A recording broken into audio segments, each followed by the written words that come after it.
Então a Sanepar divulgou o resultado do segundo trimestre de 2024 com queda nos lucros. O lucro caiu 11% em relação ao segundo trimestre de 2023, embora esteja aqui 80% acima do 2T22.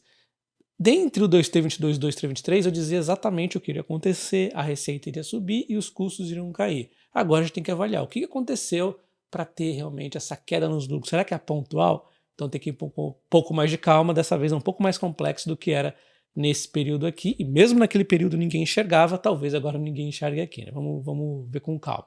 Bom, a gente vê o EBITDA então caindo 2,9% em relação ao trimestre anterior, e também o salto gigante em relação ao 2022 ali, né? E a receita continua crescendo, olha só, cresceu 8,4% em relação ao 2T23. E quando a gente vê a dívida, praticamente manteve-se igual aqui, né? Então o endividamento da empresa quase igual, o ROI também praticamente igual, porém o lucro ali acabou caindo um pouco, né? A gente vê que a empresa ela tem o marco do saneamento para cumprir, muitos investimentos sendo feitos. Ela está avançando, a coleta de esgoto já está em 80,5%, 100% aqui água, né? E olha que bacana, a empresa, como vocês sabem, né, tem contratos longuíssimos, né? Então muita tranquilidade aqui nos contratos dela. Bom, e ela continua avançando, em ligações de água cresceu 0,8 e, como era de esperar, cresceu mais no esgoto, 2,7 de crescimento no esgoto. Então ela continua vendendo mais água em relação ao 2T23, teve um crescimento de 3,4. Então não só o reajuste tarifário, como também os volumes, porque água e esgoto também aumentaram. O esgoto aumentou 5,3 aqui em relação ao mesmo período do ano passado. E aí a gente vê então as ligações de água, o que acontece? A perda por ligação de água, né? Ela tinha um determinado patamar, desceu para caramba na época da pandemia, porque estávamos ali em crise hídrica, então diminuiu as pressões nos tubos, né? Então é natural que diminuísse ali as perdas. Quando volta a pressão normal, as perdas aumentam, elas vinham voltando a diminuir, porque a empresa vem investindo em reduzir as perdas, porém nesse ano aqui já tem uma aumentadinha pequenininha, pode ser por conta dos volumes maiores, mas eu acho mais provável que seja porque a medição mudou. A forma de medir agora em 2024 mudou ali para fazer as regras e tudo mais, enfim, não vem ao caso, mas como a mudança foi pouco, acho que não vale a pena esquentar a cabeça aqui, desse ano para esse, e sim começar a ver na sequência o que ela vai fazer, se vai aumentar ou se vai continuar a diminuir como ela vinha fazendo aqui nas perdas, tá? Mas para ficar claro aqui os números do resultado da empresa, vamos começar pela receita. Então a gente tem uma receita que cresceu 8,4% em relação ao mesmo trimestre do ano passado. Então olha só, os custos e as despesas operacionais aumentou 16,9%, aumentou mais que a receita, aumentou aqui cerca de 170 milhões mais ou menos, né? E aí quando a gente entende aonde que teve esse aumento, a gente vai entender se é um problema mais grave ou não. Foi assim que eu fiz da outra vez, tá? Nós já tivemos outros momentos de problemas com custos na Sanepar. Dessa vez, o principal vilão, vou falar dos três principais, tá? Pessoal, energia elétrica e serviço terceiro. Bom, serviço terceiro a gente já sabe. A empresa está no processo de investimento, tem muitos processos ali acontecendo que demandam eventualmente de serviços de terceiros. Vamos ficar de olho aqui, esse é onde eu ficaria de olho, teve um salto aqui de 50 milhões, tá? E quando a gente vê energia elétrica, ela tem mais volume, né? 5,8 de água e 7,8 de esgoto. Então aumentou o volume, normal que aumentasse a conta, né? Por esse lado, mas não seria 19,8. Por que aumentou tanto? Porque teve um aumento tarifário.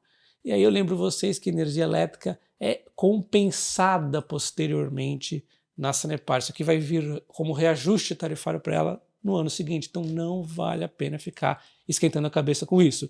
Pessoal teve um salto, e aí talvez preocupe, né? Caramba, aumentou, serviço terceiro aumentou pessoal, mas aí ela explica aqui, né?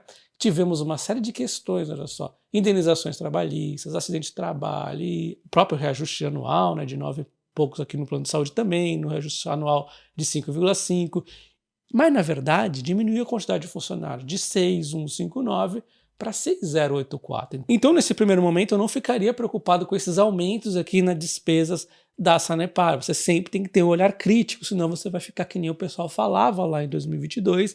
A Sanepar está perdendo as margens porque os custos estão aumentando e ninguém conseguia ter a capacidade de olhar detalhes simples que os custos iriam melhorar, como por exemplo uma série de não recorrentes, materiais que estavam disparados por conta das commodities, enfim. O pessoal tem que ter um olhar crítico, senão vai ficar só vendo o número o número aumentou. Beleza, mas e daí? Por que ele aumentou? Aumentou por questões, na maioria delas pontuais, energia elétrica vai ser repassada, pessoal, a gente viu que é pontual, serviço terceiro é por conta do investimento, a gente vai ficar de olho aqui. Além de tudo isso que eu falei nos custos, ainda tem esses três aqui que oscilam bastante, aí depois a gente pode falar em mais detalhe disso, mas vamos continuar. Resultado financeiro da empresa também teve uma piorinha aqui, não muito grande, mas teve uma piora, embora ela tenha melhorado na receita, as despesas acabaram custando mais, né, que com juros e financiamentos e tudo mais, também é num processo aí, né, que ela está investindo e mantendo dentro do possível controlada a dívida ali, tá? Bom, o resultado econômico então fica da seguinte forma, o resultado operacional acabou caindo 7,1%, por conta ali que os custos aumentaram mais que a receita. Aí você vê o resultado financeiro tem uma piorazinha aqui, mas os tributos também aumentou mais um pouquinho, e aí sim a gente tem essa queda de 11% no resultado. É justificado. O foco desse resultado foi o que o problema? Nós entendemos ali que foi os custos, né? E aí então deu para vocês entenderem que o problema nesse trimestre não é grave, a maioria está nos custos ali e dá para entender que vai melhorar, tá? E quando a gente vê o patrimônio líquido da empresa, olha só, vem aumentando consecutivamente. Então, ó, nos últimos 6 meses deu mais uma aumentada. Isso significa que o PVP da empresa vai ficar ainda mais descontado. E olhando um pouquinho mais da Sanepar, vendo os dividendos projetivos aqui no AGF+, está de 5,21 para este ano.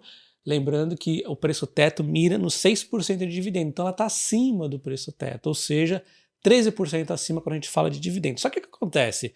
O preço teto ele só vê o dividendo do agora, né? E a empresa ela vem crescendo os dividendos, sem contar que ela diminuiu o payout por conta dessa fase de crescimento. Então, esse payout vai voltar ao normal mais para frente, o dividendo vai ficar muito maior. Sem contar ainda aquela porrada que ela vai ganhar a qualquer momento ali do precatório que eu já vou comentar, tá? Quando a gente olha aqui a SAPR4, um dividendo de 5,15, uma margem praticamente igual a outra, tá um pouquinho a coisa aqui mais esticada, 14 aqui de margem, né? O próximo dividendo da Sanepar deve ser anunciado em dezembro, tá? E aí a gente tem aqui então uma empresa, como podemos ver, de verde os lucros subindo e o payout deu uma diminuída, o que fez os dividendos aqui de laranja caírem, mas já vem se recuperando. Então, olha só, o crescimento natural da empresa já estão colocando os dividendos aqui a patamares altos, vai continuar a crescer esse dividendo. E em algum momento vem o payout a voltar ao normal e aí dá uma explodida para cima, sem contar de novo os precatórios, tá? E olhando um pouco dos múltiplos aqui da Sanepar, você pode ver que o PL dela está muito baixo, 5,58 passar PR11, 5,64 passar PR4. Vai da sua preferência, os preços entre elas estão muito parecidos, né? Podemos ver aqui, ó, o PVP 86, puxa, tá abaixo do PVP de 1, né? Assim como o EV/RAB, que também está abaixo de 1, mostra que a empresa está bastante descontada. O EV/EBITDA, que é uma métrica que eu gosto de ver bastante também, é mais indicativo que a empresa está barata, né? Qualquer múltiplo que você for ver, a empresa está barata. O único que não é o preço teto, que vai levar em conta os dividendos, mas a empresa tem essa pegada de crescimento de dividendos ali, né? E tem também o preço de mercado, né? O preço de consenso, o preço justo aqui que as corretoras colocam para a Sanepar. Nunca mandaram comprar a Sanepar, é sempre neutro ou venda, né?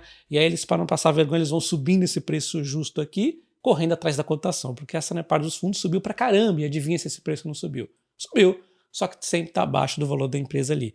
26,64 passar PR11, eles não calculam para essa PR4, a gente pode fazer uma continha aqui para chegar, né, nos múltiplos ali, então a gente pode dividir por 5, porque essa PR11 tem 5 ações dentro, só para gente ter uma noção, olha lá, seria mais ou menos 5,33 então, por ação de preço justo que o mercado coloca. Você pode ver essa PR11 valendo 28,57 hoje, essa PR4 5,78, as duas um pouquinho ali acima do preço justo do mercado, um pouquinho acima também do preço teto, mas a gente sabe que o mercado nunca coloca o preço certo para a Sanepar e o preço teto é uma empresa que está com payout menor, que está crescendo dividendos, então você tem que colocar tudo isso nas contas.